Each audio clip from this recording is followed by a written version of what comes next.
देवेंद्र फडणवीस लाचार आणि हतबल मुख्यमंत्री, पालकमंत्रीपदाचा निर्णय बदलल्यावरून संजय राऊतांचं टीकास्त्र।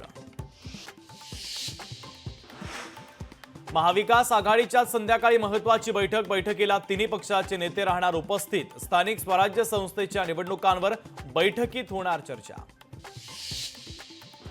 महापालिकेच्या निवडणुका लांबणीवर जाण्याची शक्यता, सर्वोच्च न्यायालयातील सुनावणी पुन्हा रखडली। उद्या होणारी सुनावणी आता महिना अखेरीस होणार। नाशिकच्या पालकमंत्रीपदासाठी भाजप आग्रही, पालकमंत्रीपद भाजपकडे ठेवण्याबाबत बावनकुळे आणि गिरीश महाजन यांच्या चर्चासूत्रांची माहिती। समीर वानखेडेंच्या बहिणीची नवाब मलिकांच्या विरोधात बदनामीची तक्रार, न्यायालयाचे पोलिसांना चौकशीचे आदेश। चौकशी अहवाल 15 फेब्रुवारीपर्यंत सादर करण्याचे आदेश। 1 रुपयात मिळणारा पीक विमा बंद होण्याची शक्यता, बोगस अर्ज गैरव्यवहारामुळे समितीची सरकारकडे शिफारस। शिफारसीच्या संदर्भात महायुती सरकार कोणता निर्णय घेणार याकडे लक्ष।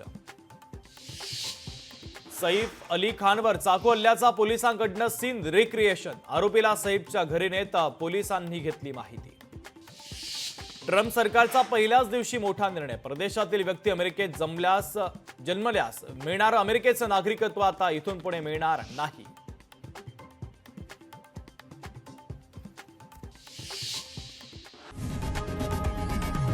लोकशाही मराठी ऐका, पहा, जागरूक रहा।